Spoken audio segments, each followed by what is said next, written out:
I'm Mark Warden with Porcupine Real Estate. It's my pleasure to introduce Doug French. Douglas E. French is a senior editor of the Laissez Faire Club. He received his master's degree under the direction of Murray Rothbard at the University of Nevada, Las Vegas, after many years of business and banking. He is author of 3 books. Doug is a peer of and personal friends with many of the greats in the contemporary Austrian School of Economics and runs in some rarefied circles. On a personal note, Doug and I became friends when we both lived in Las Vegas a number of years ago, before I moved to the Free State. I remember going to a cocktail party at his home one time and chatting with Hans Hermann Hoppe, who's also a great economist. So that was pretty darn cool. I didn't even know who he was at the time. It wasn't until later I found out what a great mind he was. And again, Doug is part of that team. So please give a warm welcome to Doug French.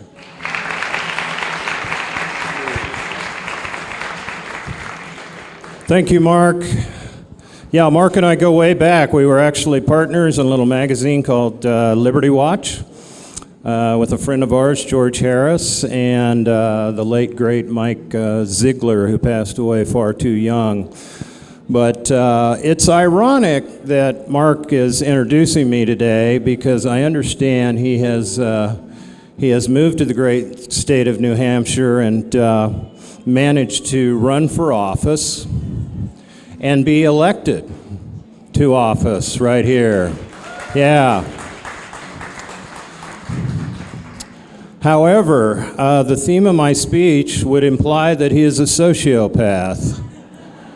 And so, but I love irony. I love the way these things work out. But hopefully he will think not too much less of me. I appreciate you attending my talk today. I know that competing head-to-head with Buzz's big gay disco extravaganza next door, if you're just itching to get over there and shake your moneymaker,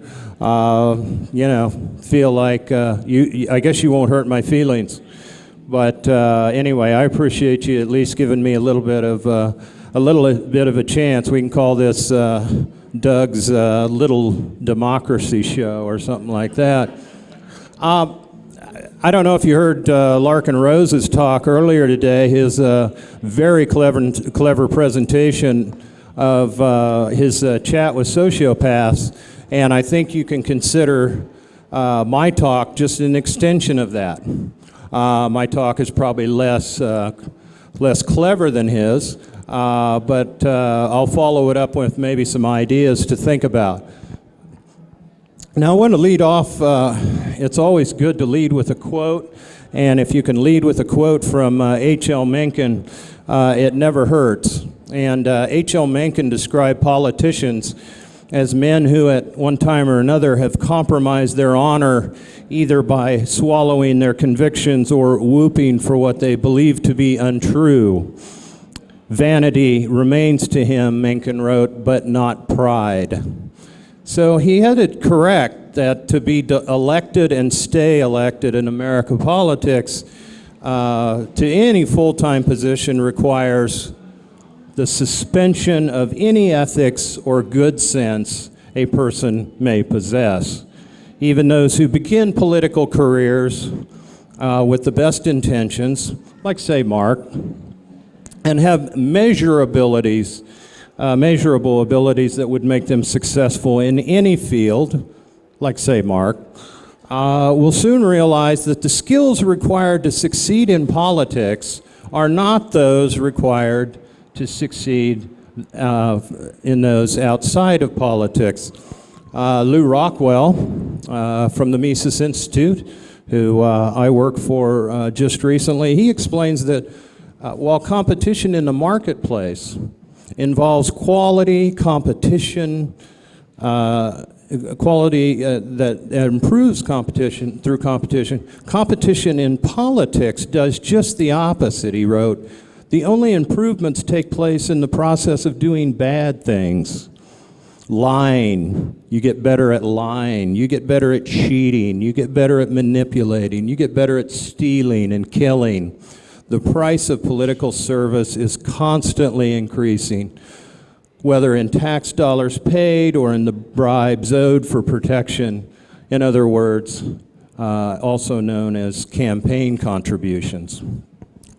Now, I think one of the first people that any of us have read about in this area was a very famous book called The Road to Serfdom by F.A. Hayek. And he famously argued in that book that the worst get to the top. And he outlined 3 reasons why the first get to the top. He makes the point that the people of higher intelligence have higher tastes and views. So as Hayek writes, quote, "We have to descend to the regions of lower moral and intellectual standards where the more primitive instincts prevail to have a uniformity of opinion. Second, those on top must gain the support of the docile and the gullible, who are ready to accept whatever values and ideology is drummed into them. Totalitarians depend upon those who are guided by their passions and emotions rather than by critical thinking. Finally, leaders don't promote a positive agenda, but a negative one of hating an enemy and envy of the wealthy." We've seen this repeatedly over and over every election season. To appeal to the masses, leaders preach an us versus them program. Hayek explains, advancement within a totalitarian group or party depends largely on a willingness to do immoral things. The principle that the end justifies the mean, which is individualist ethics, is regarded as the denial of all morals, and collectivist ethics becomes necessarily the supreme rule. And if you want to see this illustrated in fiction, I would recommend a couple of programs that are available. First on Netflix, it's a show called House of Cards with Kevin Spacey, and I think it shows very accurately what goes on in Washington, D.C. with your tax money. Not to give away the plot, but money is pushed around, people get killed, all for a political agenda. And also, going back a little further in history, a show called The Borgias on Showtime. Of course, this is the Catholic Church, but it is every bit as political as any government is. Now, those wishing to get elected, is that someone's alarm? Are we on fire? No? Okay. Those wishing to get elected and stay elected must be prepared to break every moral rule they have. Economist Frank Knight notes that those in authority would, quote, have to do those things whether they wanted to or not. And the probability of the people in power being individuals who would dislike the possession and exercise of power is on a level with the probability that an extremely tender-hearted person would get the job of whipping master in a slave plantation. But even as a pathological gain these high positions in government, they freely use the word freedom. We always notice that. They describe collective freedom as being something that's promised.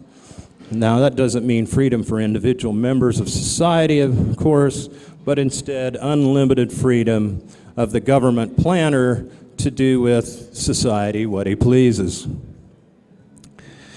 And I think we saw that with Larkin Rose's presentation with, the last 2 occupants of the highest office we have in the land.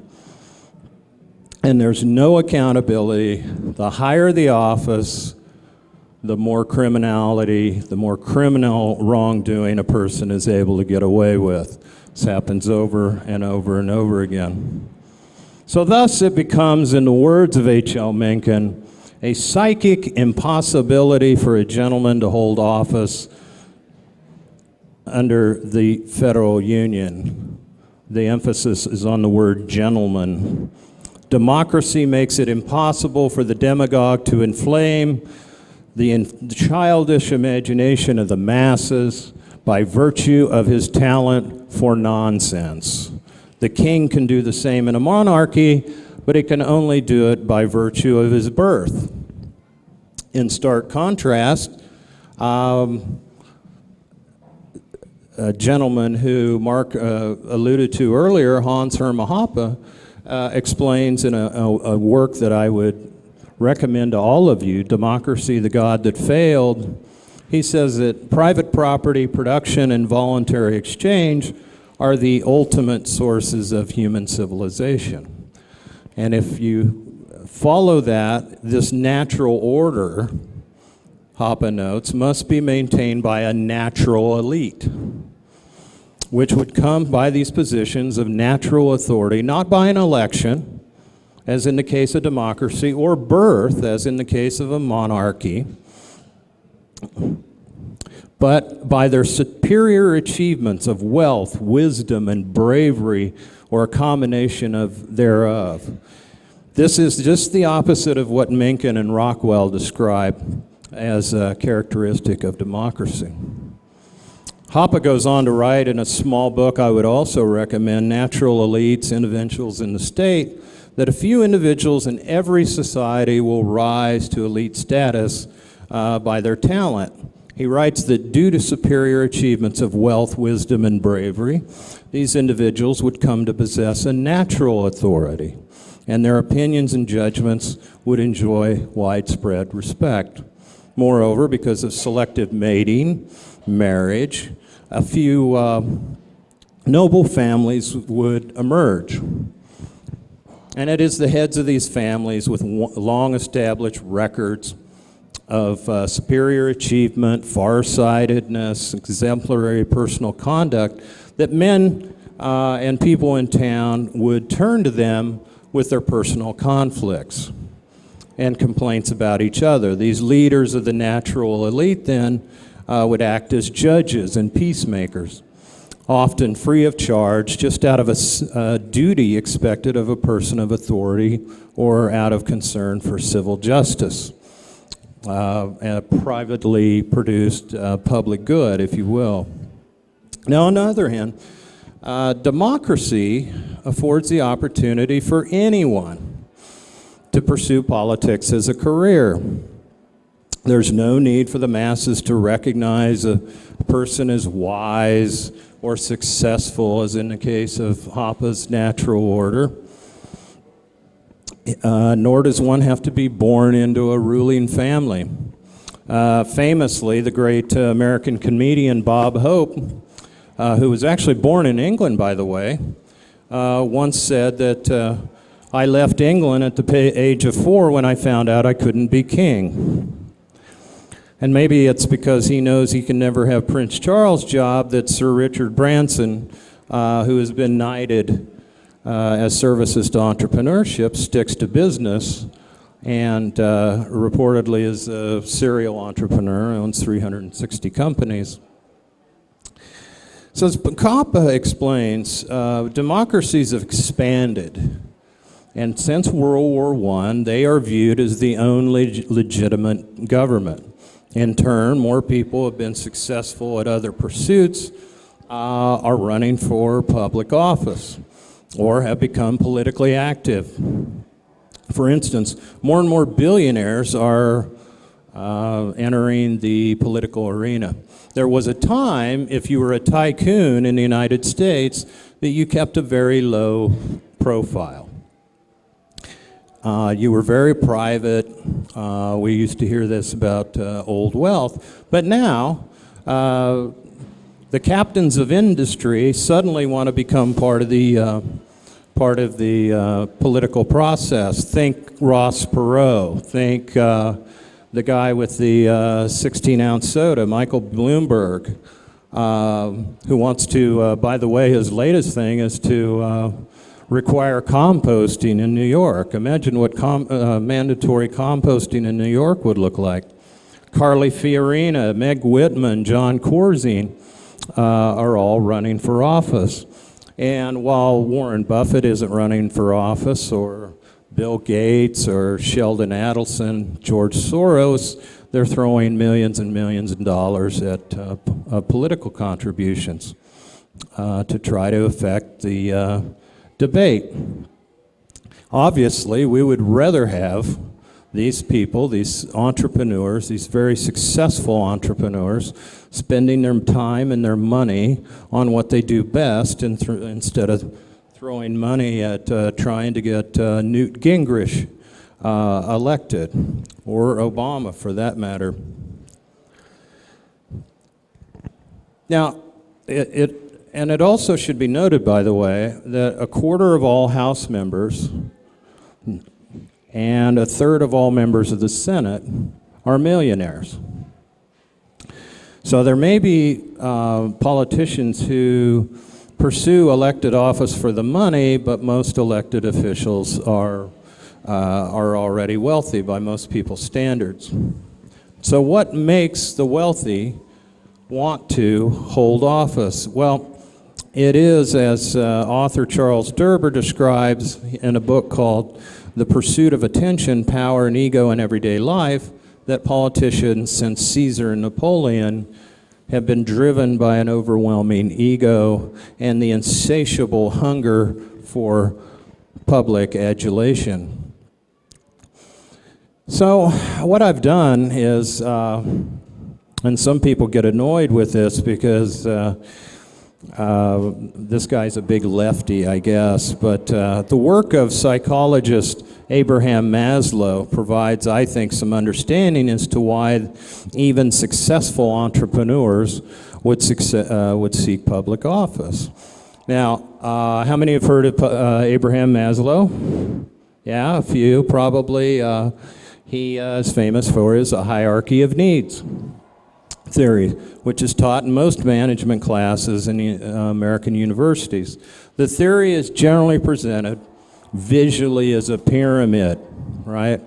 With the lowest basic need on the bottom of the pyramid, the physiological needs, shall we say, on up to the into the top of the pyramid.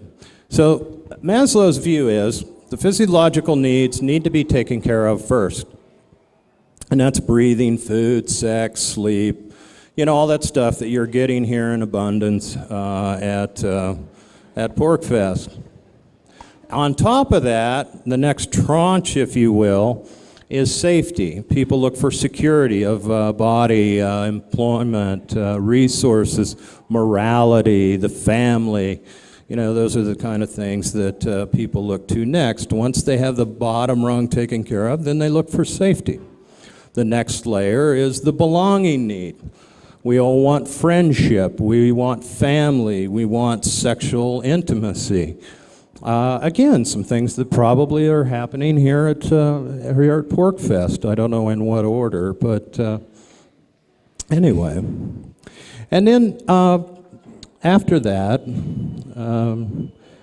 then a person seeks self-esteem, confidence, achievement, respect of others, and respect by others. This is called the esteem level.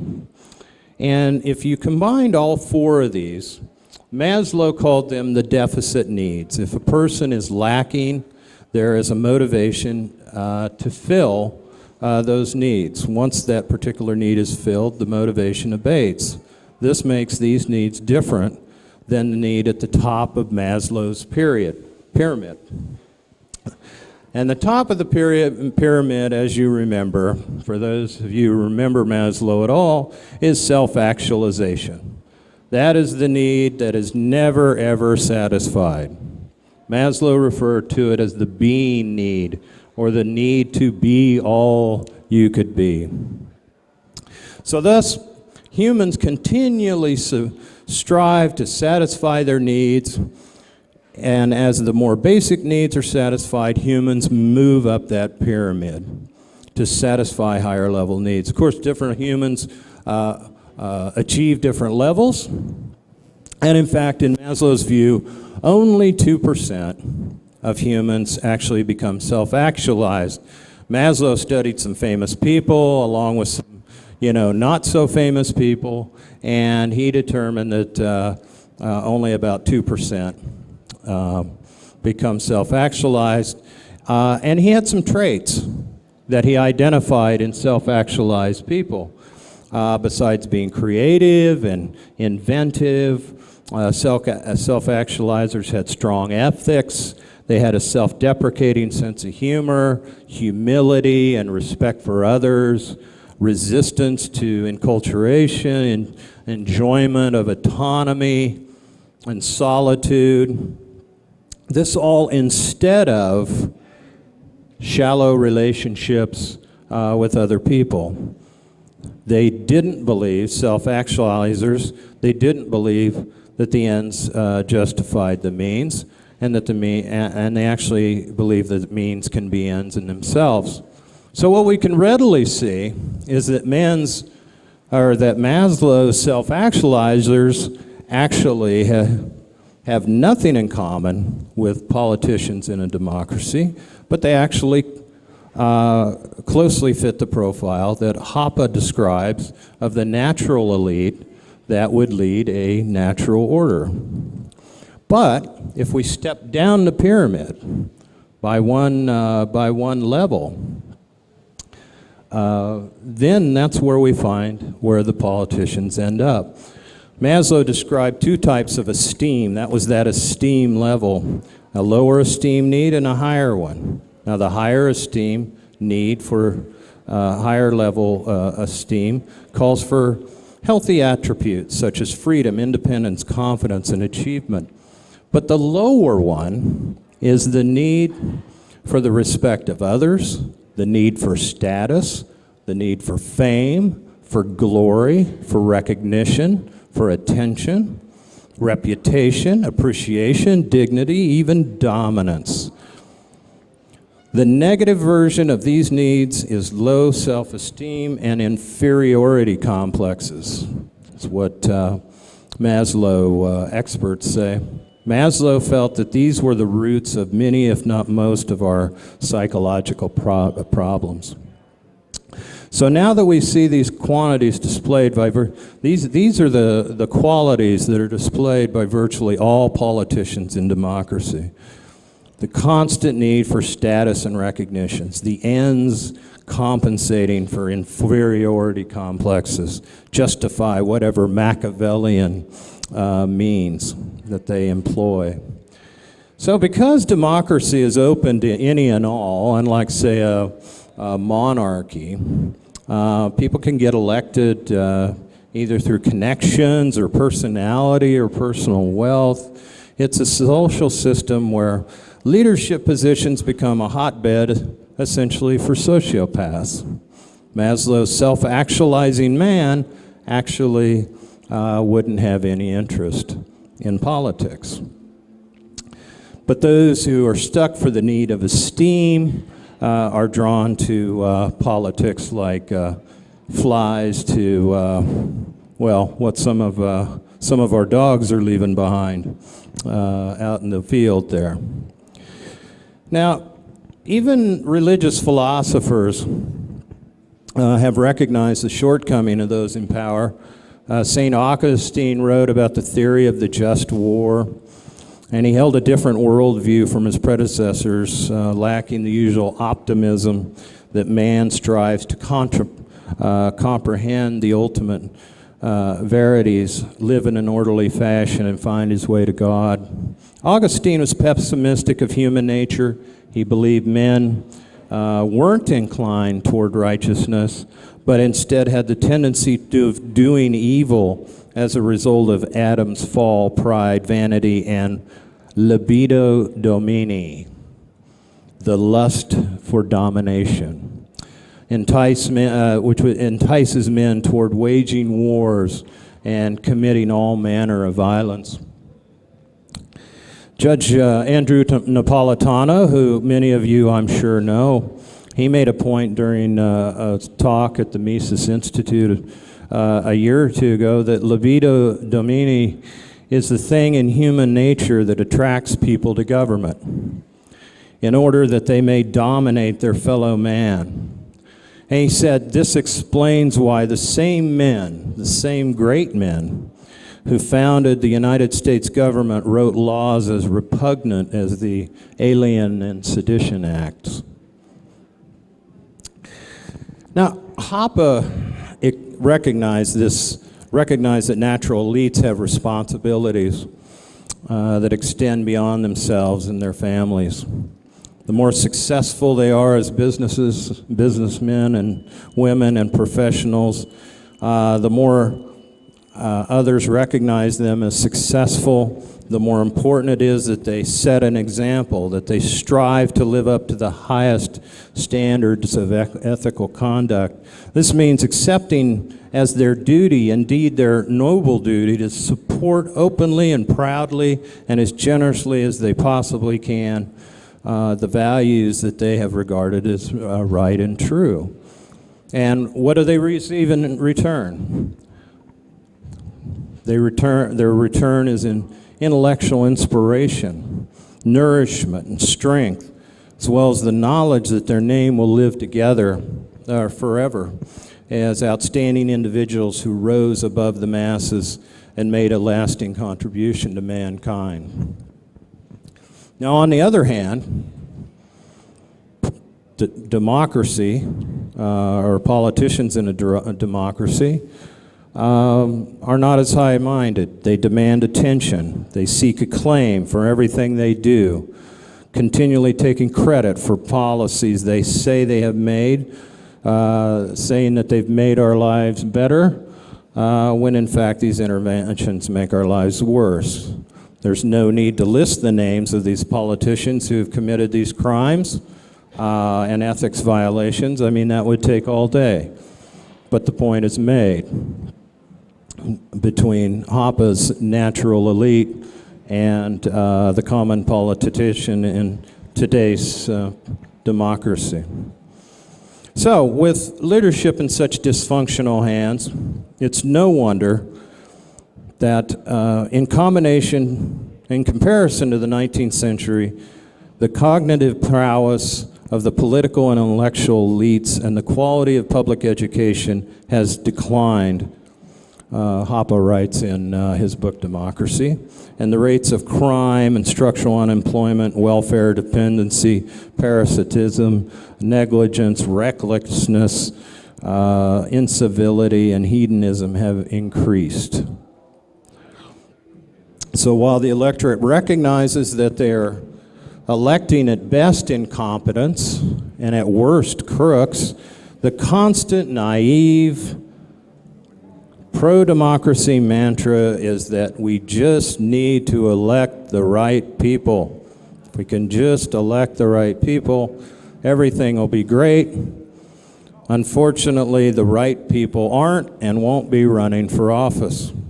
Instead, we will continue to have, quote from Mencken, the average American legislator who is not only an ass, but also an oblique, sinister, depraved, and knavish fellow, unquote, in the words of the sage of Baltimore. Now, there was a study done that was published in September 2012 issue of the Journal of Personality and Social Psychology.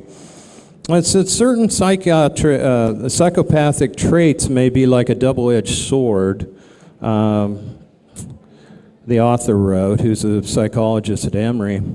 Fearless dominance, for example, may contribute to reckless criminality and violence, or to skillful leadership in the face of crisis. So if we have these great traits, they're handy either if someone is a criminal or if they're a politician. You've got two career choices. It says politicians are more likely than people in the general population to be sociopaths. Clinical psychologist Martha Stout said that to the Huffington Post. She said, "I think you would find no expert in the field who would dispute this," she said, "that a small minority of human beings have literally no conscience, was and is a bitter pill for our society to swallow, but it does explain a great many things, shamelessly deceitful political behavior being one. Superficially charming, she's describing politicians superficially charming. Psychopaths tend to make a good first impression on others and often strike observers as remarkably normal. Yet they are self-centered, dishonest, and undependable. And at times they engage in irresponsible behavior for no apparent reason other than for the sheer fun of it. Psychopaths routinely offer excuses for their reckless and often outrageous actions, placing blame on others themselves. I think we can all think of our favorite politician that way. Now, Dr. Stout goes on to say, she says, as it turns out, the majority of sociopaths, psychopaths, never kill anyone with their own hands, nor do they end up in prison. She said, a smart sociopath can avoid prison and find other less conspicuous ways to testify or to satisfy his or her lust for dominating and controlling others. And what better way than through politics and big business? And she goes on, I think most experts would agree that Hitler and Pol Pot and the like were sociopaths, but a leader certainly does not have to be an infamous dictator to be sociopathetic or sociopathic. In fact, she said sociopaths often are extremely charismatic. They may not feel higher emotions like love and guilt. They may not have actual consciences, but they study those who do and simply pretend.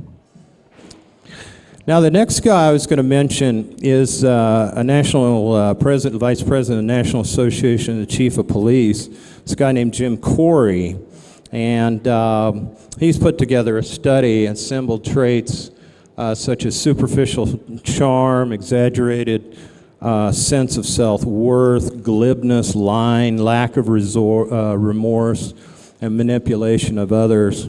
These traits, Corey points out in his analysis, they're common to psychopathic serial killers. But these traits are also common to American politicians, he says. He adds, while political leaders may deny the assessment regarding their similarities with serial killers and other career criminals, it is part of the psychopathic profile that may be used in assessing the behaviors of many officials and lawmakers at all levels of government. So while not exhibiting physical violence, many political leaders display varying degrees of anger, feigned outrage, and other behavior. They also lack what most consider a shame mechanism. Quite simply, most serial killers and many professional politicians must mimic what they believe are appropriate responses to situations they face, such as sadness, empathy, sympathy, and other human responses to outside stimuli.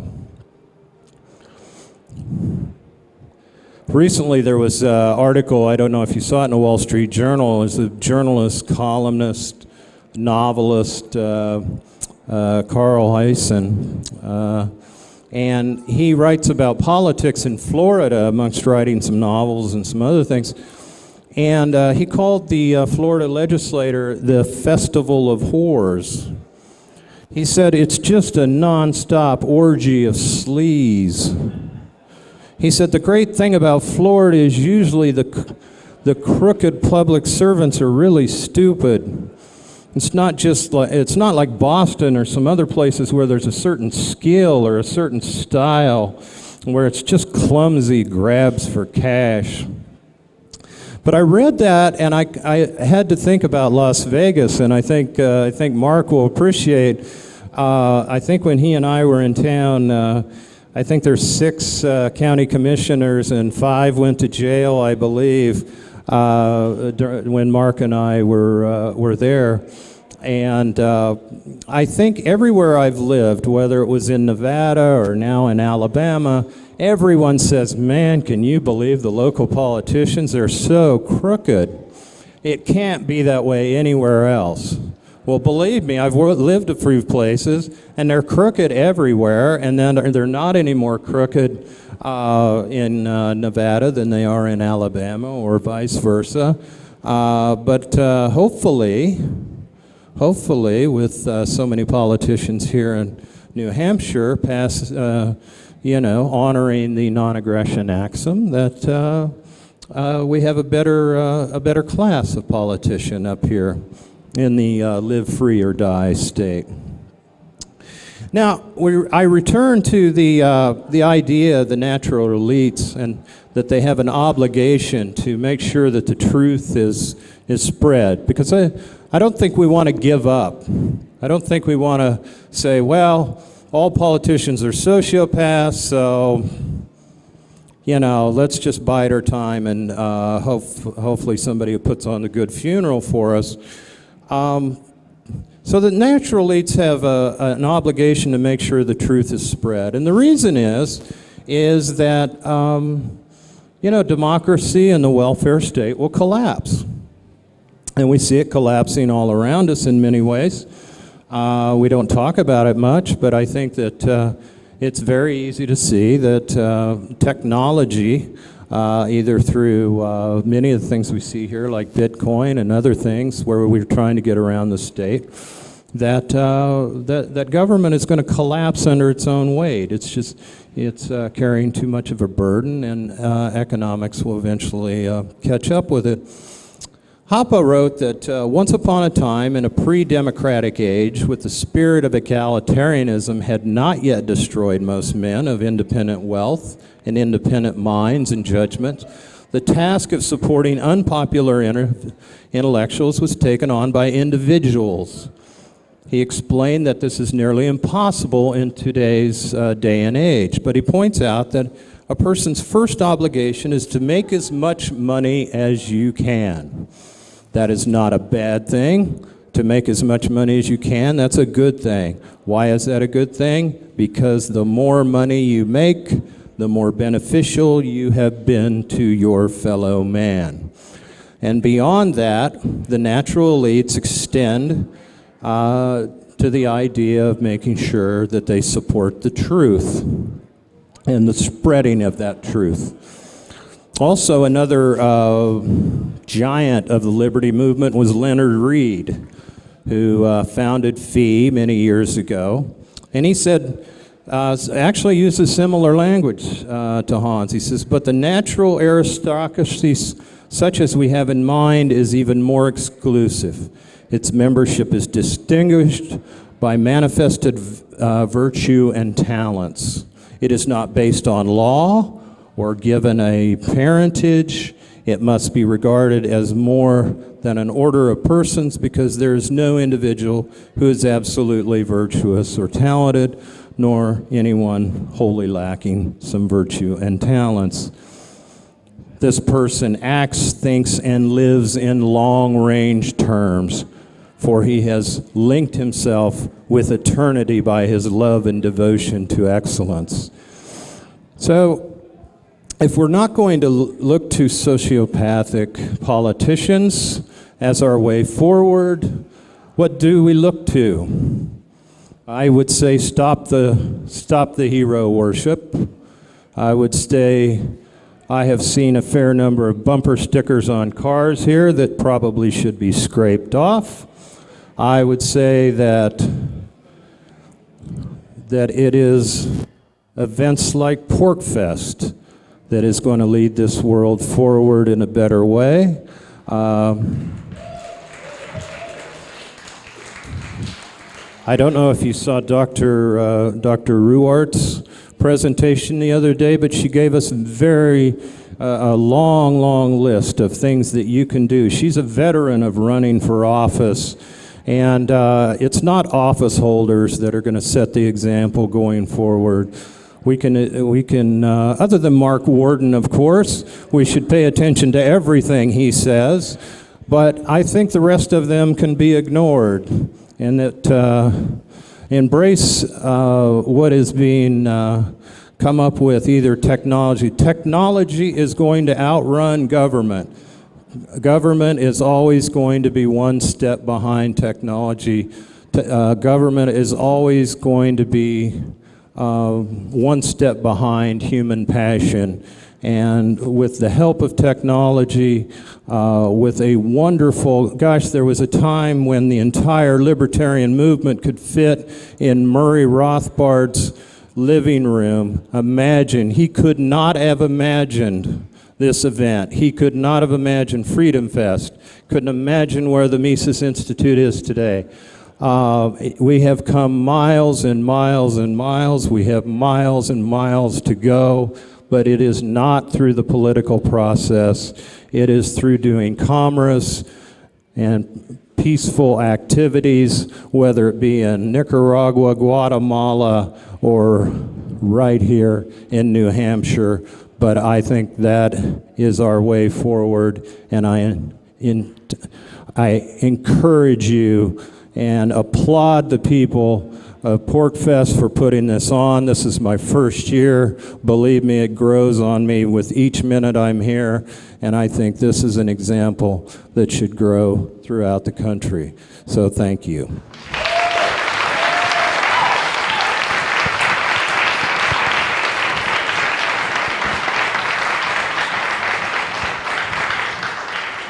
All right, we got some time for questions. If anybody anybody wants to ask me anything easy. Hi. Nice shirt, by the way. Thank you. Don't see too many of those. That was a limited run we did at the Mises Institute. Oh, well, it was a good book. So I guess one of your points is well taken, that there's a certain tendency in government in general and democracy in particular to attract the worst. I guess I'd also add, there's Lord Acton's power corrupts, so maybe even if the best person gets into power, you look at Jefferson, for example, what happened with him. Yeah. But one thought that's occurring to me, and I wonder what you would say about it, is I'm thinking of Bob Higgs's Crisis in Leviathan, where he says that a problem with some of the a prioristic or economic type arguments of how government grows is if you have a good theory of this is why government must inevitably grow and must inevitably go in this direction, no matter how much truth there is in such an argument, you have to face the fact that, let's say, in the 19th century, government was a lot better than it is today. So he tries to point to ideology as saying, even given certain economic and, certain aspects of human nature, if ideology was a restraining force then, that might not now. And I wonder if you would say maybe that might also be part that maybe more of the worst might get into government today than all other things being equal, maybe fewer of the worst gotten to government in the past because of certain ideology. Like, let's say James Madison standing in Congress saying, I can't find the part of the Constitution that says I can spend other people's money for other people's welfare. You would never hear someone say that today. So obviously something changed. I wonder what you would say about something like that. Yeah, so I think the question that was embedded deep in there was that the quality of politician was better, back in the old days than it is today. More or less, right? Do I have that right? And I think that those were back in the days when you had farmers and normal people who took on the idea of serving in government, not as a career, but as something they do temporarily to help out their citizens. It would be similar to, maybe serving on your homeowners association or something, and doing that and trying to help out and then getting out of the way. What we now have is a career class of politicians, and that may not even be the worst of it. The worst of it is we have a class of bureaucrats that have been in Washington for years and years and years, And they don't even watch election returns on election night because they know they're going to go to the same office the next day and waste the same amount of time, making our lives worse. At the time, they think they're making our lives better. And it doesn't matter whose office. We just got this kind of revolving, figureheads that come in every once in a while. But, and so we have this professional government we created. In Nevada, it was arguably better because the legislature would only come in for 90 days every 2 years. I think they're changing that, by the way. I think they're going to start showing up every year. And then you get in a state like California, I think it's a full-time job. It's a full-time job ruining a state.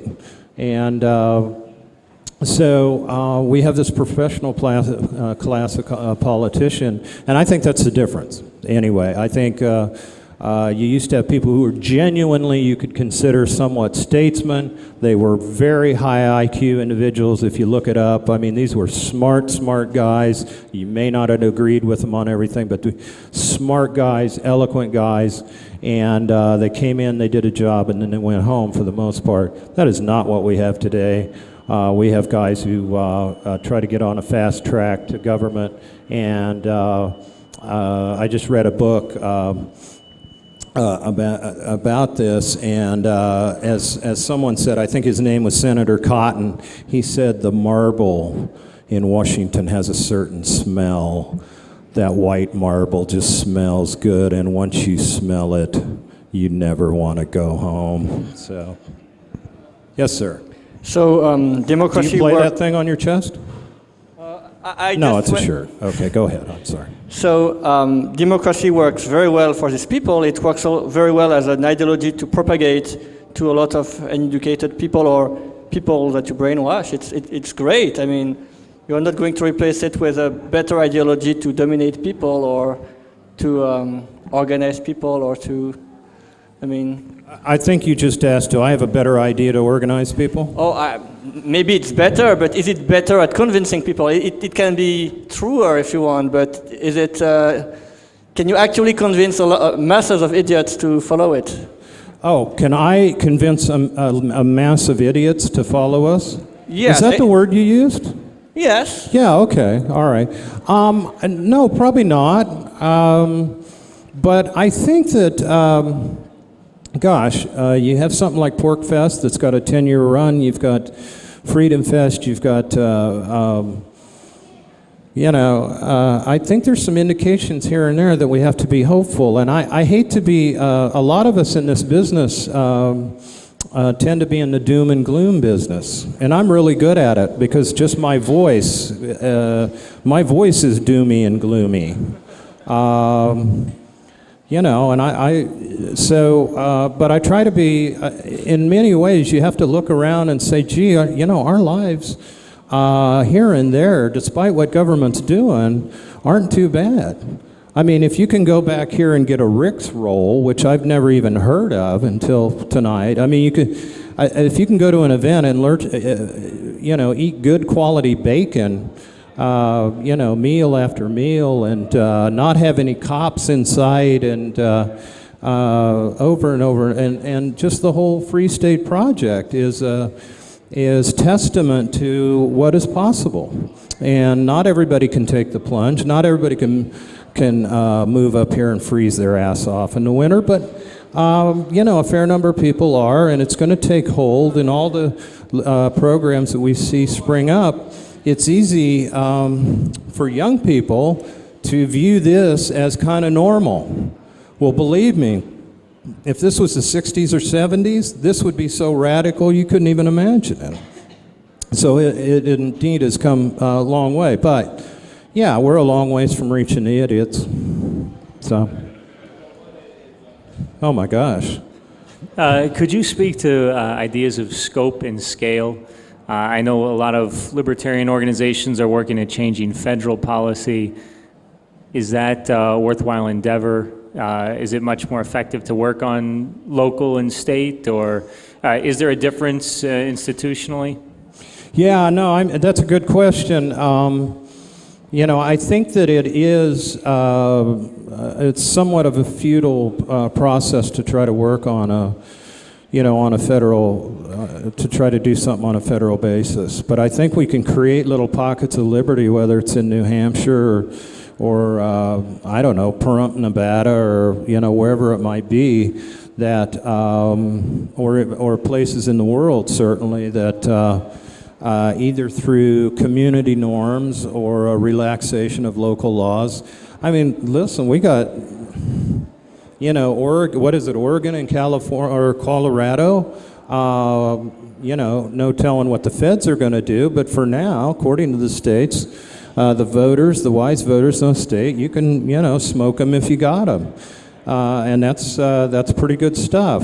And sure, I mean, you'd rather had them do away with taxes or something like that, but hey, if you're a pot smoker, that's pretty good stuff. So, I mean, there is a bit of anarchy going on in the sense that states are competing with each other for businesses and for people. And I think the freer you can make your, whether it's your county or whether it's your state, I think you're going to attract more people, and that's going to attract attention, and those kind of movements grow. Evidently, New Jersey and California and some places like that are a little bit slow learners. Although I did see a hat Chris Christie for 2016 had here in the crowd, so I was a little surprised with that. But I think he left during my talk. Caitlin. A question for you about the platform of elected office. It's an awfully loud bullhorn, and there are a lot of people who come to the message through media coverage of a speech that Ron Paul may be making, or even Rand Paul's filibuster. Do you see no value to having people in elected office who can articulate the message even if they don't have any hope of succeeding in rolling back the state? Well, as cynical as my presentation has been, I love Ron, and I like what Rand did with his 13-hour filibuster or whatever. Just the bladder control of that whole thing is heroic, right? But I think that kind of thing does and it's gotten on the radar. Obviously, I would have guessed that the Tea Party would have dried up and blown away, and 18 months after the 2008 election or whatever it was, or 2010. But they've hung in, and I think some of those ideas resonate, and it makes some difference on the margin. But I think that for honest, on the ground liberty on a day-to-day basis, you have a much better shot with a program like here in New Hampshire, or possibly various counties around the country doing it that way. But it never hurts to send a message out there that's going to rally the troops. So I'm skeptical about it, but I'm thrilled when they do it. Yes, sir. You're back. Right. Nice shirt. This is more of a comment that you struck me with what you said about bureaucrats in your reply to my previous question. And it makes me wonder if there might be another problem aside from the worst getting on top. That I'm from the DC area, so half of all the people you ever meet are bureaucrats. I mean, when I'm just at people's tables for dinner, it's like, oh, what do you do? Well, I work for this agency. What do you do? Oh, I work for that agency. What I often find is some of the most intelligent, insightful, thoughtful people I meet are bureaucrats. And so I wonder if not only do the worst get on top, but even when the best people seek government office rather than something private because, ideologically it's like, oh, I want to improve the world. All the young people, when you're young, you're graduating, I want to help the world. What do you want to do? Join government. So then I wonder if even then, I guess the incentive structure of market versus government, even the best end up in government put into an incentive structure that's going to make them behave as if they're the worst. And so we get cut from both ends. No, I think that's right, and I haven't spent much time in Washington, but what I've noticed about the city is there's appears to be plenty of bright, smart, good-looking people walking around. So I can imagine it's kind of a cool place to be. They go to Washington, they want to take their talents there. Of course, eventually they get beat down by a bureaucracy, and it's got to be a soul-killing experience over time, or they churn through these people and spit them out and they go somewhere else. But yeah, no, I agree. I'm not saying there's no talent in Washington, D.C. There is. And I wouldn't say that some politicians aren't smart. Some of them are smart. But the worst comes out in them to get elected, and in many cases, they're controlled by their handlers to make sure that they appeal to the lowest common denominator to make sure they stay in office. They like the smell of that white marble, and they want to stick around. And guys that go there, or women that go there with the best intentions, like the job. They like the perks. They like getting good tables. They like having a drink spot for them. I understand that, but it's maybe not necessarily a personnel issue, but a systemic problem. Yes, sir. You probably want to leap on stage and field a question for me. Something like that. Yeah. Who would build the roads?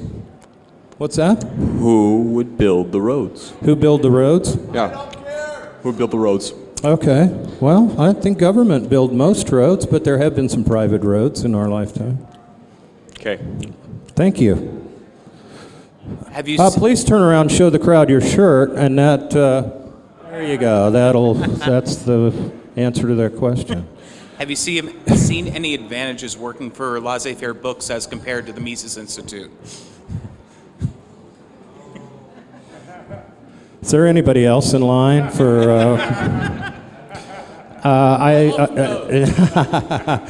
I would say that both were very fulfilling jobs. You have to recognize that probably before then, my last honest job had been as a bartender for many years, and then I went to work in the banking industry for 20 years, and then I went to work for Lou at the Mises Institute, and now Laissez Faire Books, and so it's nice to have rejuvenated myself into kind of a new career in this area, and I just cross my fingers and hope I don't have to go back to bartending because I can't go back to banking. So, we'll see. But as far as Mises and Laissez Faire, it's kind of a natural progression in a way from one to the other. So both were enjoyable. I am about out of time, and I thank you for attention, and I thank you for giving up the big buzz gay dance party for my little party here. So thank you.